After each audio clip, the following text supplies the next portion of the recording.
Bienvenue à l'heure de la bonne nouvelle. Cette semaine à l'émission, je vous demande, est-ce que vous croyez à la résurrection? Si j'y crois, j'ai de l'espoir que oui. La résurrection.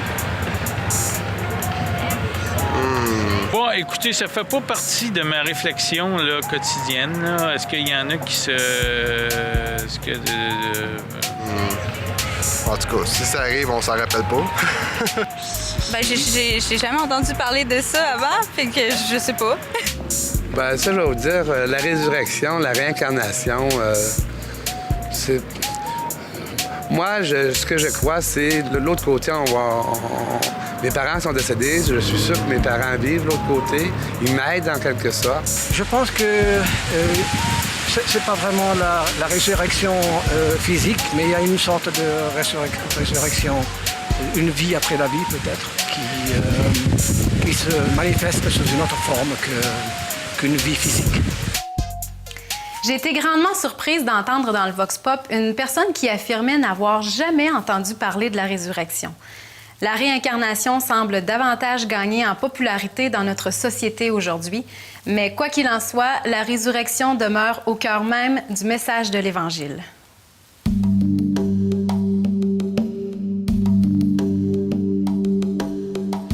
Jean-Pierre, on est ici au cœur du pays d'Israël, la ville de Jérusalem. Et ici où nous sommes présentement, je dirais, François, qu'on est même au cœur du christianisme, puisque nous sommes dans le jardin du tombeau.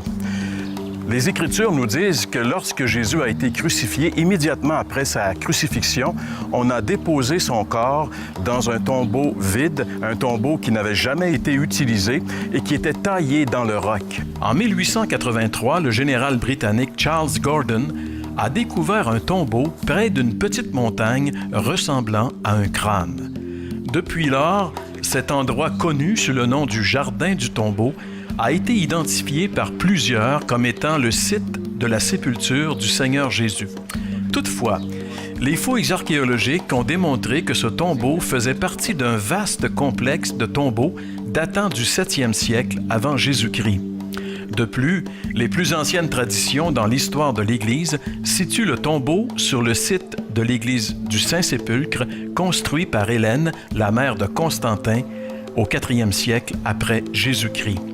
Mais où que puisse avoir été ce tombeau, une chose demeure certaine, le corps du Seigneur n'y est plus, puisqu'il est ressuscité. Savez-vous ce que les chrétiens ne peuvent pas faire et que les adeptes de toutes les religions du monde peuvent? D'aller se recueillir sur le tombeau de leur fondateur. Les fondateurs de toutes les religions du monde ont toute une histoire semblable. Elles se finissent tous au cimetière. Jésus, le grand triomphateur, son histoire commence à la sortie du cimetière. Et c'est là qu'il est important de comprendre que la résurrection de Jésus est quelque chose de tellement grand. Mais j'aimerais vous dire que quand on lit les évangiles, on s'aperçoit que les disciples ont eu beaucoup de peine à comprendre ce qui s'est passé parce que eux, ils attendaient un Messie. Et lorsque Jésus leur parlait d'une façon tellement claire qu'il devait mourir, qu'il devait ressusciter le 3e jour, les disciples étaient incapables de comprendre ça parce que pour eux, leur Messie devait les délivrer et certainement pas mourir. Et l'idée de la résurrection est complètement farfelue, au fond, pour ces disciples qui attendaient un Messie qui allait les libérer. C'est clair que la mort de Jésus sur la croix, pour eux, les a complètement bouleversés. Pourtant, Jésus avait clairement annoncé sa mort et sa résurrection. Il le dit en toutes lettres. Et on aimerait ensemble que nous puissions lire un texte de Jésus lui-même lorsqu'il est ressuscité, qu'il a rencontré ses disciples. Écoutez ensemble ce qu'il nous dit. Puis il leur dit: « C'est là ce que je vous disais lorsque j'étais encore avec vous, qu'il fallait que s'accomplisse tout ce qui est écrit de moi dans la loi de Moïse, dans les prophètes et dans les psaumes. » Alors, il leur ouvrit l'esprit afin qu'ils comprennent les Écritures. Il leur dit, Ainsi il est écrit que le Christ souffrirait, qu'il ressusciterait des morts le 3e jour, et que la repentance et le pardon des péchés seraient prêchés en son nom à toutes les nations. On peut dire que la mort de Jésus a été vraiment annoncée d'avance. Et plusieurs textes nous le montrent dans les Écritures. Et en fait, on peut vraiment dire que la mort de Jésus n'est pas un accident. C'est Pierre qui s'est écrié dans le 2e chapitre du livre des Actes. Cet homme, livré selon le dessein, arrêté et selon la prescience de Dieu. Il y a plusieurs versets aussi dans le texte qu'on a lu qui nous montrent clairement que l'Ancien Testament, Jésus lui-même, avait annoncé la mort et la résurrection de son Messie. Et ensuite, Jésus avait tellement averti ses amis qu'il ressusciterait, qu'il mourrait sur la croix. Ça n'aurait jamais dû être pour eux une surprise. Mais pourtant, lorsque Jésus est mort sur la croix, ses disciples étaient complètement découragés, troublés. Ils ne savaient que penser. Mais j'aimerais vous dire aujourd'hui que le message de l'Évangile change tout. Puisque si Jésus est ressuscité, l'apôtre Paul dit que si Jésus n'est pas ressuscité, on est encore dans nos péchés. Et c'est tellement évident dans la parole de Dieu comment le Seigneur Jésus nous aime et qu'il a été jusqu'à la croix mourir pour nos péchés. Aujourd'hui, on peut dire que le Seigneur Jésus est vivant et il nous appelle à la repentance comme le texte qu'on a lu ensemble. Et c'est lui maintenant, parce qu'il est vivant, parce qu'il est sorti du tombeau, il veut entrer dans votre vie. Alors j'aimerais que vous puissiez considérer l'importance pour chacun d'entre nous de se tourner vers lui, de venir à lui parce qu'il est ressuscité. Il veut être votre Seigneur et votre Sauveur. Il est capable d'être votre Seigneur parce qu'il est ressuscité. Et il peut aussi être votre Sauveur parce qu'il a été sur la croix du Calvaire. Alors, je vous lance ce défi de considérer ce qu'il a fait pour chacun d'entre nous.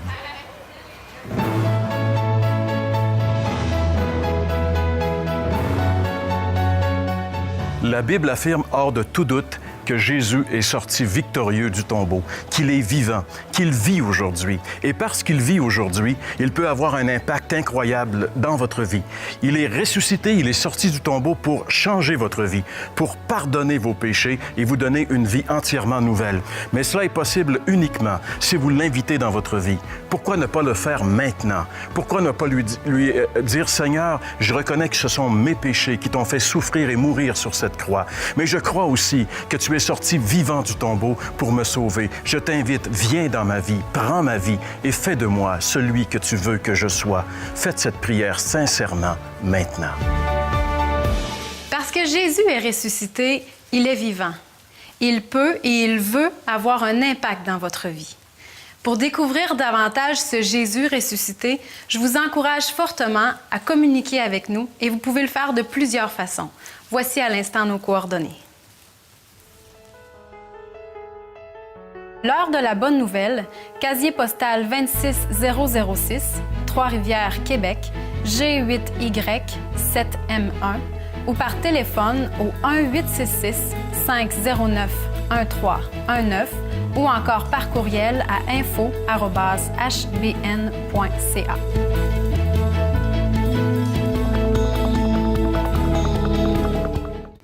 Bonjour Raymond Perron.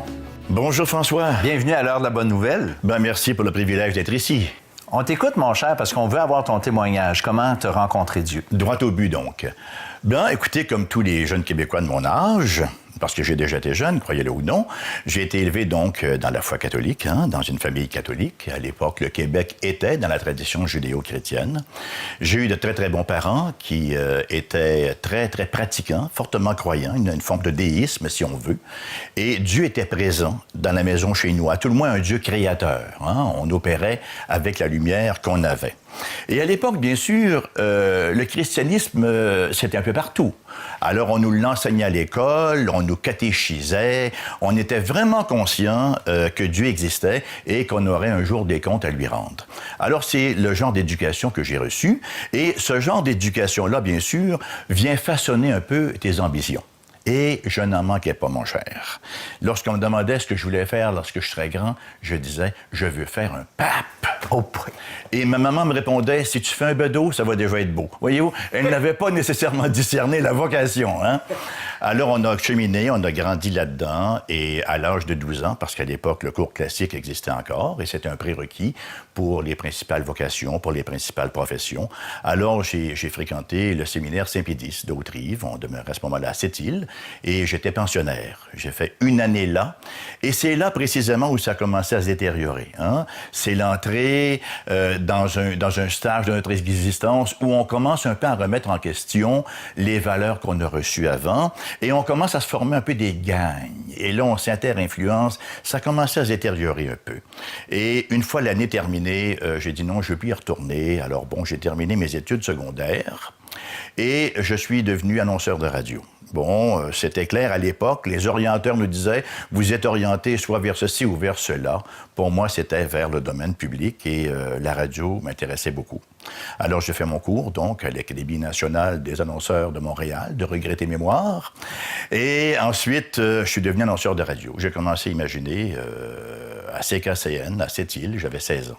16 ans. À une époque où on avait encore le culte de l'annonceur de radio. On était des vedettes. Imaginez-vous que vous avez 16 ans et que vous êtes une vedette, c'est lourd à porter, hein?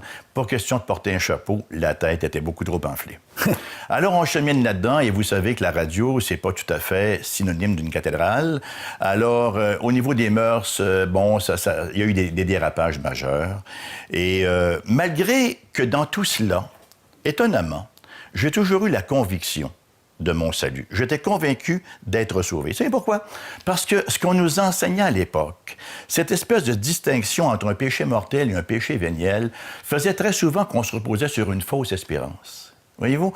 Bon, qu'est-ce que c'était qu'un péché mortel? Je ne vais pas tuer, du moins pas encore. Et, voyez, alors les gros péchés, là, très capitaux et les péchés qui auraient été susceptibles de m'envoyer en enfer, j'étais vraiment sous l'impression que, bon, j'étais pas là-dedans. Et comme je dis souvent, on se nourrit de popirine. Hein? On dit, je suis pas pire que l'autre à côté. Popirine. Et ça nous console. Alors, j'avais l'assurance de mon salut. Des ambitions à la déviation est venue la conversion. Parce que Dieu nous a choisis dans l'éternité passée, nous dit Éphésiens. Et ça, c'est extraordinaire. Et tôt ou tard, Dieu nous rencontre sur une route. Hein? Bien sûr que malgré la carrière, qui allait quand même assez bien, malgré tout le plaisir que je pouvais avoir dans la carrière et dans les à-côtés de la carrière, on ressent toujours un vide à notre intérieur. Pour une raison très simple, c'est que nous sommes fondamentalement des créatures spirituelles. Alors, on a beau satisfaire l'intellect, on a beau satisfaire le physique, mais on sent toujours cette espèce de désert, de sécheresse, là, hein, au niveau spirituel. Je vais commencer à lire parce qu'à l'époque est arrivé sur le marché l'Obsang Grand-Pas. C'est avant votre temps, ça, mon cher François, qui était un moine tibétain qui m'avait beaucoup séduit par son livre à l'époque, Le Troisième œil. Et ensuite était apparu Raël. Vous vous souvenez de Raël, lorsqu'il est arrivé, il avait exactement la physionomie de ce qu'on s'imaginait, de ce que Jésus ressemblait. Les cheveux longs, un long gélabat blanc, un beau discours, une voix douce. Et j'avais trouvé son discours exactement aussi extrêmement intéressant. Le Seigneur, dans sa miséricorde, a eu compassion de faire en sorte que j'embarque dans ce genre de secte-là. Par un concours de circonstances, quelqu'un m'a remis un Nouveau Testament, enfin la version Bonne Nouvelle aujourd'hui, que j'ai commencé à lire après quelques mois d'oubli, mais que j'ai commencé à lire. Et j'ai presque envie de dire, je me suis converti sur les généalogies de Matthieu. Ah oui? En commençant à lire le Nouveau Testament, ça m'a vraiment saisi le cœur. Et au fur et à mesure de ma lecture, j'ai perdu la fausse assurance du salut que j'avais. Je réalisais que ce sur quoi je me reposais, ça tenait vraiment pas la route.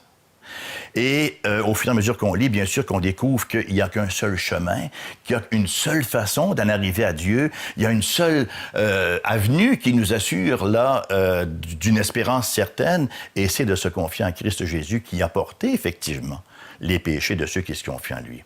Ça a été une expérience explosive, je dirais. Parce qu'il n'y avait personne qui me suivait dans ce cheminement-là. C'est ça, tu étais toute seule? J'étais tout seul chez moi, dans mon petit appartement de Longueuil.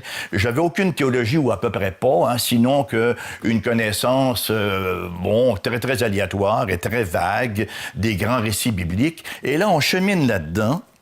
Et il se passe quelque chose à l'intérieur qu'on ne peut pas expliquer. Il n'y a personne autour qui nous l'explique. Mais on sait que ce qui se passe, c'est quelque chose de bon. Écoutez, j'en rêvais la nuit, je me reconnaissais pas, je rendais service à tout le monde, qu'est-ce qui m'arrive, je me tâtais, vous voyez. Et à un certain moment, je suis allé cogner chez mon voisin et je lui ai donné ma copie du Nouveau Testament, je lui ai prêté. Je lui ai dit, lis donc ça, Eugène, parce qu'il s'appelait Eugène, et je présume qu'il s'appelle encore Eugène, vous voyez. Alors, et là, j'ai attendu, je l'ai chronométré, 2 heures après, je suis allé cogner, j'ai dit, puis... Ben, je sais pas comment c'est encore. Ben, je lui ai dit, tu me le redonnes. Parce que je lisais sans cesse et sans cesse. À l'époque, j'étais en radio, donc j'avais quitté le milieu parce que ça m'avait tellement frappé ce que je vivais là. Et je me suis consacré carrément plein temps à la lecture de la parole de Dieu. Et le Seigneur, dans sa miséricorde, m'a conduit dans une église, enfin, c'est l'église baptiste de Marieville, à l'époque, le pasteur Richardson. Et là, ma grande surprise, n'est-ce pas, j'ai réalisé que ce que j'avais lu, ce que j'avais vécu, on était en train de me l'expliquer du haut de la tribune. Ah ouais. Alors, c'était le début du cheminement, parce qu'un chrétien ne reste pas tout seul chez lui. Dieu nous a sauvés pour nous mettre dans une famille, hein, pour nous mettre en Église. Alors, j'ai commencé à cheminer avec l'Église. Mais vous dire le changement, plus radical que cela, ça ne s'exprime pas. Et là, je suis retourné en radio par après, je suis allé à CKVL, où j'avais travaillé auparavant, avant ma conversion. Là, les gens n'acceptent pas facilement le changement aussi radical. Hein? Et là, on me disait, mais qu'est-ce qui t'arrive, Perron? Qu'est-ce qui t'est arrivé? Puis on se moquait un tout petit peu. Par contre, j'avais un bon allié qui prenait bien soin de moi, c'est Claude Poirier.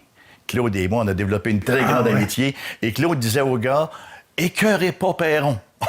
Il avait rencontré Billy Graham, lui, à un certain moment, dans un hôtel de Vancouver, et ça avait marqué sa vie. Il y avait un très grand respect pour les chrétiens. Et le cheminement s'est poursuivi, et écoutez, j'avais en moi un désir irrésistible de proclamer cette nouvelle-là. J'avais passé, parce que lorsque je suis venu à l'Évangile, j'étais directeur de l'information à CHRS, à Longueuil, une station... qui, je pense, n'existe plus maintenant. Et là, alors, j'en avais annoncé des nouvelles. Hein. J'en avais lu des nouvelles, mais là, j'avais un désir irrésistible d'annoncer, de proclamer la bonne nouvelle. Et c'est comme cela que je me suis formé pour devenir pasteur et de fil en aiguille, devenir théologien. Et c'est ce que je suis donc aujourd'hui. Donc, par rapport à l'éternité, tu as une assurance absolue que... Écoutez, c'est inébranlable. Pour une raison très simple, hein, parce que ça ne repose pas sur moi. Ça ne repose pas sur vous. Ça ne repose pas sur une religion. Ça ne repose pas sur ce que quelqu'un m'a dit, ça repose sur les promesses de Dieu. Et les promesses de Dieu sont certaines. Est-ce que Dieu n'est pas extraordinaire dans sa miséricorde de nous avoir fait don d'une révélation objective, indépendamment de ce que les gens puissent dire, indépendamment de toutes les sectes qui pullulent, on peut avoir une assurance qu'on se repose sur sa parole, sur sa révélation, accessible à toutes ces créatures. C'est bon. Merci beaucoup, mon cher, pour ce témoignage, puis cette foi, cette confiance qu'on invite nos auditeurs à prendre vis-à-vis de la parole de Dieu. Et commandons. Merci pour votre accueil, cher François, et à bientôt. Hein? Bonjour, François. Bonjour. Bonjour, Jean-Pierre. Bonjour, Valérie. Écoutez, depuis le début de cette série d'émissions, on vous voit à différents endroits stratégiques de ce magnifique pays d'Israël. Mais moi, j'aimerais vous entendre parler de votre expérience que vous avez vécue là-bas. François, peut-être? Oui, bien écoute, d'abord, la Bible dit à quelques reprises que Israël, c'est le plus beau des pays. Je ne veux pas en discuter, mais la Bible le dit, puis c'est effectivement un beau pays. Mais moi, après pratiquement 40 ans de lecture biblique sur une base quotidienne, depuis en fait que j'ai expérimenté la nouvelle naissance, je lis toujours la Bible. Mais depuis que j'ai été en Israël, parce qu'au moment où on enregistre cette section de l'émission, bien, ça fait quelques mois déjà. Et ma lecture de la Bible a changé. Vraiment, a été transformée parce que j'étais plus ou moins intéressé et interpellé par l'aspect géographique du texte. Ben oui. Et là, maintenant, parce que j'y ai été, j'ai vu le nord, le sud du pays. Puis là, à chaque fois là, que je lis un texte, il faut absolument dans ma tête que je le situe, puis je me suis laissé prendre ou surprendre à aller dans les cartes, parce que là, ça, je savais pas c'était où, et là, je me reconnais pas. Ça devenait soudainement intéressant. Oui, parce que tu vois, j'ai été là, puis là, il faut que je fasse des liens. Ouais. Et puis, ça m'allume. Ça a transformé mon quotidien, au fond, puisque je lis la Bible sur une base quotidienne. En réalité, quand on lit la Bible, je veux dire, de notre côté à nous, là, on fait travailler notre imagination, on imagine les endroits, parce qu'on n'a jamais été là. On n'a pas d'image. Mais lorsqu'on arrive dans les endroits véritables, alors là, ça change. C'est la réalité et on n'est pas déçu. Tu sais, des fois, la réalité nous déçoit, mais là, ça nous déçoit pas. Au contraire, ça nous allume parce que c'est vraiment réel. Et puis, on dirait que ça a une influence bénéfique sur notre foi. On dirait que c'est vrai, la Bible. Ce que j'ai lu, c'est vrai. Je vois les événements, je vois les places, je vois les endroits et tout concorde, tu sais, avec les textes que nous avons dans les Écritures. Donc, pour moi, c'était un grand plus, comme François le disait, d'aller en Israël. Et puis, c'est vraiment un privilège que nous avons eu. On a été les invités du gouvernement israélien pour visiter le pays et en même temps pour faire le tournage de nos émissions. Et ce qui a été étonnant, ce qui m'a étonné aussi, François, tu peux peut-être aussi le corroborer, c'est qu'on se sentait vraiment en sécurité lorsqu'on était là-bas. Hein, François? Bien, absolument, absolument. Tu sais, souvent, on voit des nouvelles qui parlent d'Israël, puis... T'as l'impression que ça saute partout. Mais c'est pas ça. Et surtout quand on est en Galilée, c'est tellement paisible. Je me rappelle de ce matin où on a tourné sur le lac de Galilée. On était sur le quai et je regardais justement le bord du lac, là, puis c'était tellement paisible que j'ai réalisé, je me suis dit, tu sais, Jésus, c'est le Créateur. La Bible dit qu'il a créé toutes choses. Et quand il est venu sur la terre, sur sa création, pendant 33 ans, c'est là qu'il est allé rester. Et là, je réalisais pourquoi. C'est merveilleux, en réalité. Tu sais, je comprenais que c'était vraiment l'endroit et la place, tu sais. Mais c'est merveilleux. Et c'est pour ça que moi, je me dis, les gens qui nous écoutent, c'est sûr qu'aller en Israël, c'est quand même un voyage important. Mais moi, je me dis, c'est peut-être le voyage d'une vie. Et surtout si on est croyant, si on est chrétien. J'écoutais une émission de télévision l'été dernier où il y avait une animatrice qui est très populaire ici au Québec, qui voyage un petit peu partout à travers le monde. Puis elle est allée en Israël, puis elle parlait de ses émotions sur son voyage en Israël. Et c'est étonnant, j'aimais l'entendre parler parce que même si elle se dit chrétienne, mais pas convaincue comme les gens qu'elle a vus, elle a senti, elle a dit, il y a quelque chose là. Il y a quelque chose qui nous dépasse quand on est là, tu sais. Surtout si on a un arrière-plan chrétien, tu sais. Et c'est étonnant parce que l'animatrice de l'émission lui disait, oui, mais t'es allé aux Indes et t'as visité ça. Oui, mais elle dit, les Indes, c'était pas chez nous. Là, c'était chez moi. Et c'est ça, on se sent chez nous dans ce pays-là. Hein, François? Moi, il y a une chose aussi, Valérie, si tu permets. Les pierres du temple qui a été détruit en l'an 70 de notre ère, donc un peu moins que 2000 ans, il y a de ces pierres qui ont été jetées en bas, le temple, par les Romains. Et puis ces pierres-là sont encore là exprès, on les a laissées en place.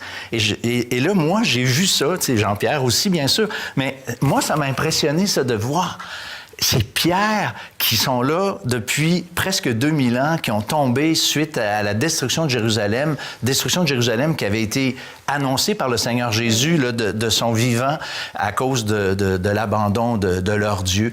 C'est des choses qui frappent l'imaginaire. C'est vraiment impressionnant. En tout cas, moi, il y a beaucoup de choses qui m'ont marqué, là. Les deux trésors de l'humanité, finalement, Valérie, la Bible, qui est le trésor numéro 1 de l'humanité, vient d'Israël. En fait, je dirais 98% des histoires bibliques se sont déroulées en Israël, sauf les histoires de Babylone. Mais aussi, le plus grand de tous les trésors de l'humanité, c'est le Seigneur Jésus-Christ, qui vient d'Israël.